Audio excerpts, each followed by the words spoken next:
한국 사람들은 무신론적 세계관을 가지고 있으면서도 동시에 영적으로 뭔가 갈급함이 있다는 거예요.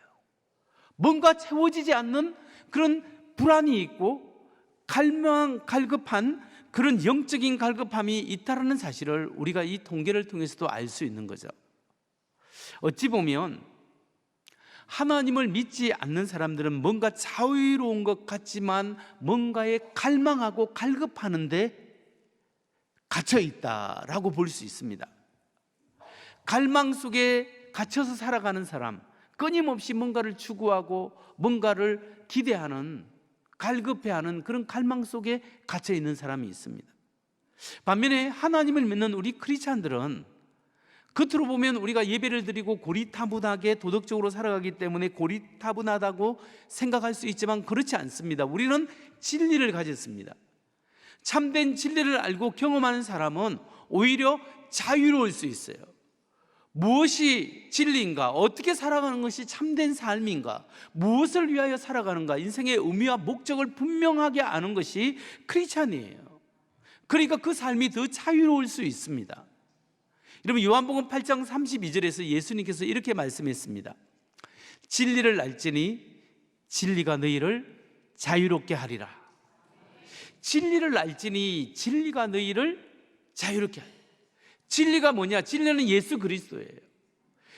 참 진리 대신 예수 그리스도를 아는 사람은 자신의 진정한 갈망이 끊임없이 다른 것을 추구하면서 만족되어지는 것이 아니라 하나님 사랑과 예수 그리스도의 은혜 가운데 살아갈 때 진정한 만족이 내게 있다는 것을 알기 때문에 우리가 더 자유로울 수 있어요.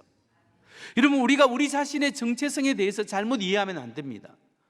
예수 믿는 사람일수록 더 고리타분하고 더 융통성 없고 더 이상한 사람이다, 그게 아니에요. 우리가 진리를 알고 인생의 목표를 알고 참 사랑 하나님을 사랑하고 이웃을 사랑하는 것이 인생의 진정한 목적이 여기에 있다는 것을 알기 때문에 더 우리가 자유로울 수 있는 겁니다. 그래서 우리가 이 세상을 자세히 살펴보면 뭔가 자유로운 것 같지만 사실상 틀에 갇혀 있는 감옥 속에 생활하는 죄수들이 있고요, 뭔가 감옥에 갇혀 있는 것 같지만 그 안에 참된 자유로움이 있는 사람이 있어요. 그래서 오늘 우리가 살펴볼 사도행전 24장, 25장, 26장에도 보면 감옥 밖에 있는 제약 속에 살아가는 죄수들이 있고 감옥 안에 갇혀 있는 자유인이 있는 것을 우리가 발견할 수 있습니다. 오늘 본문 우리가 살펴볼 사도행전 24, 25, 26장의 배경을 살펴보면 이렇습니다. 사도 바울이 예루살렘을 올라가서 구제 언검을 했을 때, 그리고 나시린의 결례를 했을 때 붙잡혔습니다. 체포돼서 천부장의 호송 아래 저 가이사라에 있는 로마 총독에게 재판받으러 끌려갔습니다. 그 가이사라에 가니까 누가 있냐면 총독 벨릭스라는 사람이 총독으로 있는데, 이 총독에게 바울이 보내졌습니다. 그래서 곧이어서 유대의 대제사장과 장로들과 다른 사람들이 가이사라까지 와서 바울을 고소합니다. 그래서 총독 벨리스가 바울에게 죄가 있는가를 심판해 보니까 죽일 만한 죄가 없다라는 것을 발견했습니다. 그럼에도 불구하고 총독 벨리스는 유대 사람들에게 마음을 사기 위해서 바울을 감옥에 가둬둡니다. 2년 동안 가둬두는 내용이 사도행전 24장에 나옵니다. 이제 25장에 가면 총독 벨리스의 임기가 끝나고 총독 베스도가 다시 임명되어 옵니다. 새로 부임한 베스도가 오자마자 바울을 신문합니다. 바울의 죄를 신문했지만 바울이 죽일 죄를 찾지 못했습니다. 그래서 그럼에도 불구하고 이 베스도가 유대인의 또 한심을 사기 위해서 바울에게 예루살렘에 올라가서 재판을 받지 않겠느냐라고 제안을 합니다. 그러니까 바울이 나는 로마 시민권자니까 로마 황제 앞에 가서 재판을 받겠습니다. 황제에게 보내주십시오 라고 요청을 하는 거죠. 그 내용이 25장에 나옵니다. 그럼 26장에는 뭐냐면 바울이 아그리빠 왕은 헤롯 집안의 왕인데 이스라엘 북쪽 지역과 예루살렘 지역을 다스리는 왕이었습니다. 이 왕 앞에서 심판을 받게 됩니다. 왕 앞에 재판을 받는데 바울이 자기가 재판 과정에서 복음을 더 전하게 됩니다.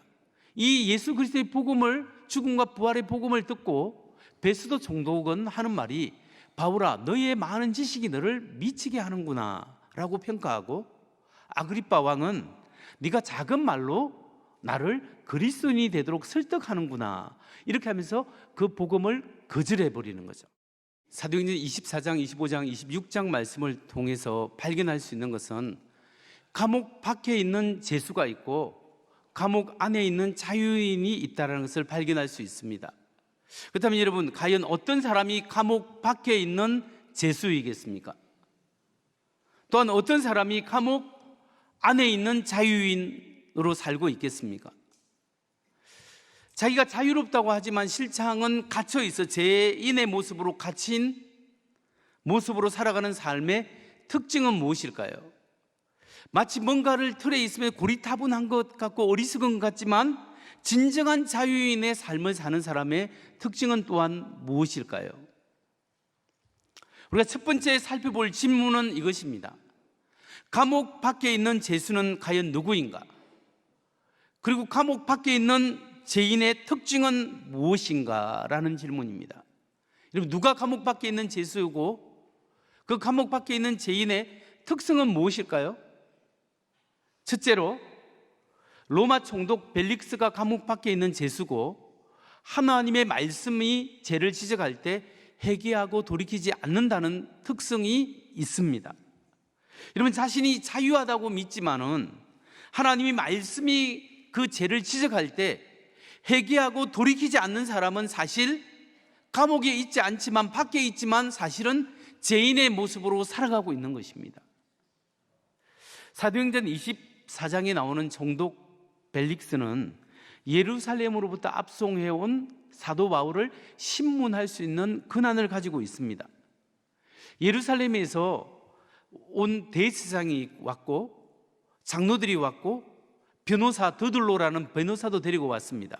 그래서 그 사람들이 바울의 죄가 죽을 죄입니다라고 성전을 모독하고 하나님을 모독했다라고 하면서 이렇게 고소하고 고발합니다. 그때 바울은 총독 벨리스 앞에서 자기의 이야기를 변호합니다. 입장을 변호하는데 사도행전 24장 10절 말씀을 보겠습니다. 총독이 바울에게 머리로 표시하여 말하라 하니 그가 대답하되, 당신이 여러 해 전부터 이 민족의 재판장 된 것을 내가 알고 내 사건에 대하여 기꺼이 변명하나이다 라고 하면서 자기 입장을 밝히는데, 내가 예루살렘에 올라간 지 12일밖에 안 됐습니다. 12일밖에 안 되고 그것도 나시린의 결례를 예식을 행했기 때문에 뭐 소동을 일으키거나 문제를 일으킨 적이 없습니다. 뿐만 아니라 나는 예수 그리스도의 죽음과 부활을 전한 것밖에 없습니다 라고 이야기하는 거죠. 그때 이제 벨릭스 총독이 바울이 죽일 만한 그런 죄가 없다라는 사실을 분명하게 알게 되었죠. 그래서 바울에게 감옥에 집어넣지만 자유를 주고 친구를 만날 수 있도록 그런 어느 정도 융통성을 발휘해 주었습니다. 뿐만 아니라 이 총독 벨릭스는 그의 유대인 아내 드루실라와 함께 바울을 통해서 하나님의 말씀을 들을 수 있는 기회를 가졌습니다. 이게 특권이죠. 사도행전 24장 24절로 25절 말씀을 봅니다. 수일 후에 벨릭스가 그의 아내 유대 여자 드루실라와 함께 와서 바울을 불러 그리스도 예수 믿는 도를 듣거늘 바울이 의와 절제와 장차 오는 심판을 강론하니, 바울이 벨릭스와 드루실라에게 예수의 복음을 전하고 의와 절제와 장차 올 심판에 대해서 하나님의 말씀을 전했습니다. 여러분, 이 벨릭스와 드루실라는 당대 최고의 전도자, 당대 최고의 신학자인 사도 바울로부터 직접 하나님의 말씀을 들은 사람이에요. 그런데 그 하나님의 복음을 들었음에도 불구하고 이 벨릭스의 반응이 어땠을까요? 24장 25절에 나옵니다. 보면 바울이 의와 절제와 장차 오는 심판을 강론하니 벨릭스가 두려워하여 대답하되, 지금은 가라, 내가 틈이 있으면 너를 부르리라 하고. 이게 벨릭스가 바울로부터 하나님의 말씀을 들었는데 두려워했다라는 거죠. 두려워해서 지금 가라, 지금 못 듣겠다, 다음에 부를게, 이렇게 했는데 벨릭스 총독이 왜 바울의 말을 듣고 두려워했겠습니까? 그 이유는 바울을 통해서 전해지는 하나님의 말씀이 벨릭스의 그 죄에 대해서 신랄하게 하나님이 지적하고 있기 때문에 그렇습니다. 죄에 대해서 회개하라고 이렇게 촉구하고 있기 때문에 그렇습니다. 이걸 어떻게 알 수 있냐면 배경적인 지식을 보면 알 수 있습니다. 로마 역사가 중에 유명한 사람이 타키투스라는 역사가가 있습니다. 이 사람이 쓴 책의 기록에 의하면 벨릭스가 나와요. 근데 이 벨릭스가 어떤 사람이냐 하면, 벨릭스가 함께 하나님의 말씀을 듣고 있는 그의 유대 여인 드루실라라는 사람이 있는데, 이 드루실라는 벨릭스의 두 번째 부인입니다. 벨릭스가 자기 조강지처를 버리고 유대 아그리파 1세의 딸이 바로 드루실라입니다. 유대 헤롯 가문의 왕의 딸이 드루실라인데, 이 왕의 딸을 드루실라와 결혼을 했습니다. 근데 이 결혼한 게 문제가 아니고, 문제가 뭐냐면 결혼하기 전에 드루실라도 이미 다른 사람하고 결혼 생활을 하고 있었어요. 하고 있었는데 이 벨릭스가 드루실라가 마음에 들어서 저 여인과 결혼해야 되겠다 해서 자기 친구 마술사 시몬을 보낸답니다. 그래서 요세푸스의 기록에 의하면 시몬을 보내서 이렇게 마술을 행하고 난 다음에, 신기한 것을 보여주고 난 다음에 드루실라에게 이야기합니다. 드루실라여, 당신이 벨릭스라는 사람과 함께 살면 당신의 여생이 행복할 것입니다. 이렇게 이야기했다고 합니다. 결국은 드루실라는 그 이야기를 듣고 자기 남편을 버리고 이 벨릭스 총독과 결혼을 했는데, 문제는 또 이 벨릭스 총독에게도 부인이 있었어요. 근데 부인을 버려두고, 양쪽 남편을 버리고 부인을 버려두고 두 사람이 결혼을 하게 된 겁니다. 이렇게 보면 어찌 보면 부도덕한 사람, 그 사람들이 바울에게 있어서 복음을 전하는데, 하필 예수 복음을 들으면서 어떤 거냐고, 의로움과 어떻게 하면 어렵게 살아가고, 어떻게 하면 절제의 삶을 살아가야 되고, 그리고 어렵고 절제의 삶을 살지 못할 때 하나님이 어떻게 심판하신다, 여기에 대해서 말씀하는 이 말씀이 그들의 상황에 정확히 꽂히게 되는 거죠. 그들의 부도덕한 삶에 대해서 바울이 의도했건 의도하지 않았던 하나님의 말씀으로 지적하고 있는 거예요. 이렇게 의와 절제와의 삶과는 거리감은, 거룩한 삶과의 거리감, 상가의 거리가 먼 사람들에게 바울은 의와 거룩을 이야기하고 거기에 대한 하나님의 심판을 이야기했을 때 두려워하고 충격을 받았다는 거죠. 그래서 하나님의 말씀을 거부해버립니다. 오늘도 동일하게 하나님께서는 하나님의 말씀으로 여러분에게 말씀하십니다. 어떤 때는 사건을 통하여 여러분에게 말씀하시고, 어떤 때는 목회자의 설교를 통하여, 어떤 때는 여러분의 마음 심령 속에, 생각 속에 하나님께서 말씀하실 때가 있어요. 성령을 통하여 하나님의 말씀이 여러분에게 들려질 때 주님 앞에 겸손한 마음을 가지시기 바랍니다. 그리고 하나님 앞에 회개하고 돌이킬 때 하나님의 은혜를 경험하는 여러분 되시기를 주의 이름으로 축원합니다. 두 번째로, 감옥 밖에 사는 죄수의 특징은 무엇이겠습니까? 자기가 자격이 있고 남을 심판할 자격이 있고 자유인이라고 믿고 있지만 사실상 제 감옥 안에 갇혀 있는 사람, 그 사람의 특징은 무엇인가? 두 번째, 그것은 하나님의 말씀이 내면의 공허함과 부패를 지적할 때 참된 진리로 돌아서지 않는다는 특징이 있습니다. 하나님의 말씀이 오늘 그 마음속에 공허함을 찌릅니다. 내가 이것을 가지면 만족하겠거니, 저것을 성취하면 내 마음속에 기쁨이 있겠거니, 그러나 공허합니다. 그 마음을 찌릅니다. 그리고 마음의 부패함을 찌르는 거예요. 하나님 없이 내 마음대로, 내 뜻대로, 내가 하고 싶은 대로 살아가는 그 모든 제약의 부패함을 주님의 말씀이 신랄하게 찌를 때 교만한 사람은 인정하지 않고 회개하지 않고 그 주님 앞에 돌아서지 않는다는 거죠. 그 사람이 바로 누구냐? 사도행전 25장과 26장에 나오는 아그리빠 왕입니다. 아그리빠 왕은 실제로 아그리빠 2세 왕이라고 부릅니다. 아그리빠 2세 왕의 정조 할아버지가 누구냐 하면 바로 헤롯 대왕입니다. 헤롯 대왕이 어떤 사람이죠? 예수님이 베들레헴에 태어났을 때, 유대 땅 베들레헴에 태어났을 때 그 소식을 들은 사람이 헤롯 대왕이죠.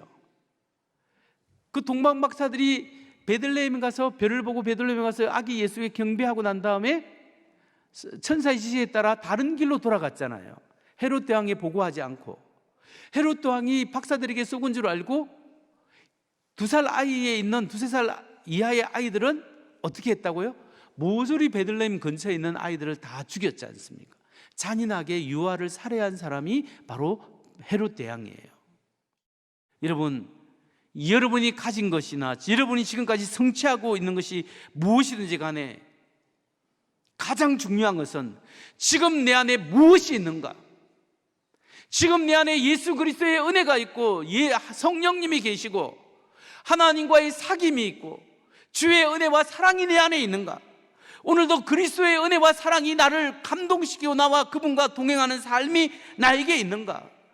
이것이 중요하다라는 거예요. 우리 내면이 얼마나 주님으로 가득 차 있는가? 이것이 우리의 평가이라는 거죠. 여러분, 하나님으로 가득 차, 겉으로는 좀 부족하더라도 주님 때문에 행복하고 하나님의 은혜 때문에 오늘도 행복하게 살아가는 주님으로 가득 차는 여러분 되시기를 주의 이름으로 축원합니다. 마지막으로 세 번째, 참된 자유인의 삶의 특징은 그러면 무엇이겠습니까? 사도 바울처럼 감옥에 갇힌 삶을 살고 있지만, 환경적으로 지금 제한된 삶을 살고 있지만 그리스도 안에서 참된 자유를 누리고 살아가는 사람의 특징은 무엇일까요? 세 번째, 참된 자유인의 특징은 불편한 환경 속에서도 하나님의 은혜를 경험한다는 겁니다. 불편한 어려운 상황 속에서도 예수님의 참된 제자는 꼼짝달싹할 수 없어 앞으로도 갈 수도 없고 뒤로도 갈 수 없고 그냥 막혀있는 그 어려운 상황 가운데서도 하나님을 바라보면서 하나님의 은혜를 경험할 수 있는 사람이 하나님의 사람들이고 참된 자유인이라는 거죠. 사도 바울은 예루살렘에서 가이사랴로 압송된 이후에 이제 감옥에 갇혔습니다. 얼마나 오랫동안 감옥에 갇혀 있었을까요? 사도행전 24장 27절의 세 번역으로 보면 답이 나옵니다. 2해가 지난 뒤에 보르기오 베스도가 벨릭스의 후임으로 직책을 맡게 되었다. 그런데 벨릭스는 유대 사람의 환심을 사고자 하여 바울을 가두어 둔 채로 내버려 두었다. 이거 보면 벨릭스 총독이 유대인의 환심을 사기 위해서 바울을 감옥에 내버려 두었는데 2년 동안 감옥에 내버려 둔 거예요. 새로 총독이 올 때까지. 근데 여러분, 바울이 지금 감옥에서 2년 동안 다른 사람을 만날 수 있고 자유는 좀 있지만 실제로는 온전한 자유인도 아니고 재판을 완전히 끝낸 기결수도 아니에요. 어찌 보면 지금 이 바울이 갇혀있는 2년의 감옥 생활이 답답한 시간이에요. 하나님이 빨리 바울을 로마로 보내서 로마에 가서 복음을 전가하고 로마의 황제에게 예수를 전가하게 하든지 아니면 풀려나서 복음을 전파하는 그 일을 계속하게 하든지 해야 되는데 지금 감옥에서만 2년 동안 썩게 되었다는 거예요. 여러분, 바울이 마게도니아에서 복음 전도하고 저 아가야 지역 고린도 지역에 가서 복음 전도했을 때 2년 동안 복음 전도했을 때 최소한 5개, 6개 교회가 생기고 그로 말미암아 많은 사람들이 예수 믿게 되고 그 사람들을 말미암아 더 많은 지역에 예수 믿게 되는 그 교회가 생겨나는 놀라운 일들이 일어났습니다.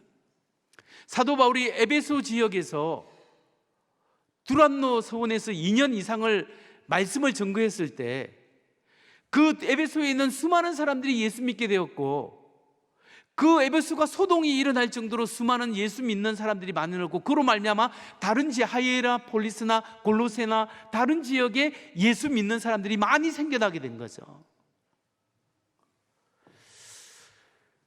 그런데 왜 하나님이 2년 동안 바울을 로마 감옥에서 가두어두었을까요? 이유가 무엇일까요? 자세히 생각해 보면 바로 이것이 하나님의 은혜라는 겁니다.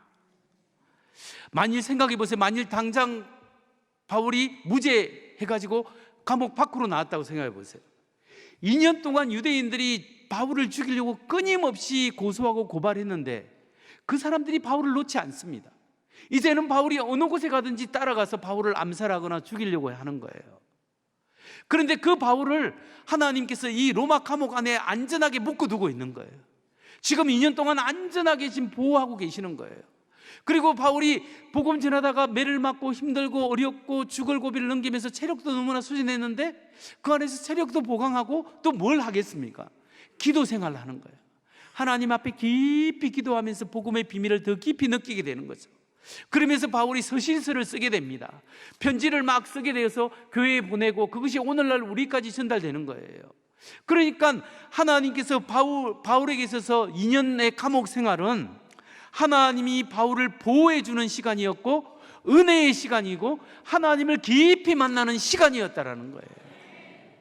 여러분, 때때로 하나님은 우리가 이해할 수 없는 시간을 허락하실 때가 있습니다. 우리의 눈에는 그것이 시간 낭비고 내가 꼼짝달싹하지 못하는 불편한 시간이고 아픔의 시간일 수 있습니다. 하나님이 왜 나를 이 자리에 묶어 놓았습니까? 내가 가지도 못하고 오지도 못하고 이러지도 못하고 저러지 못하는 이 자리에 하나님이 왜 나를 세워두었습니까? 도대체 하나님은 어찌해야 하겠습니까? 왜 나에게 이런 아픔을 경험하게 하십니까? 이렇게 하나님 앞에 외칠 때가 있지 않습니까?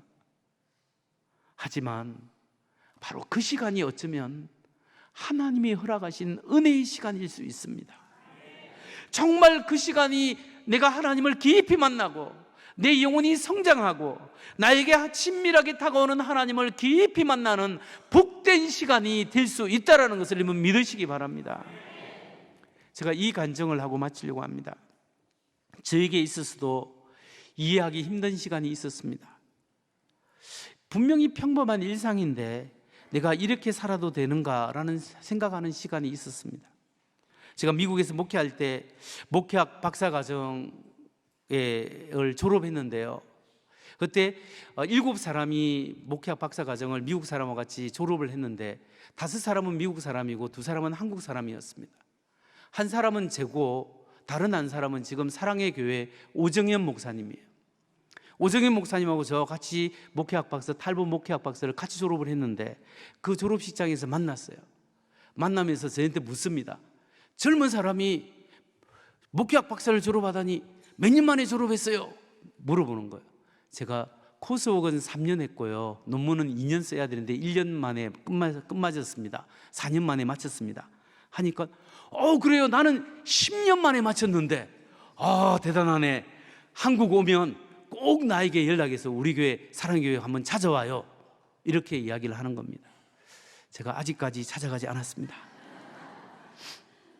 제가 왜 이야기하냐면 제가 박사 공부를 마치고 석사 2개를 하고 박사 공부를 마치면 이제 하나님이 저에게 뭔가 목회의 물꼬를 좀 터주시든지 강의를 하게 하시든지 뭐 다른 일들 아니면 다른 뭔가 PhD를 하게 하시든지 다른 하나님께서 뭔가를 열어주실 것이라고 기대하고 있었는데 그렇지 않았습니다. 여러분, 내 생각에는 우리의 생각에는 지금 이 시간이 나에게 가장 고통의 시간이라고 생각할 수 있습니다. 하지만 신실한 하나님께서는 지금 이 시간이야말로 내가 꼼짝달싹하지 못하는 이 시간이야말로 하나님의 은혜의 시간, 주님을 만나는 시간, 하나님의 은혜를 경험할 수 있는 시간일 수 있습니다. 그래서 우리가 아픔을 기도로 바꿔야 합니다.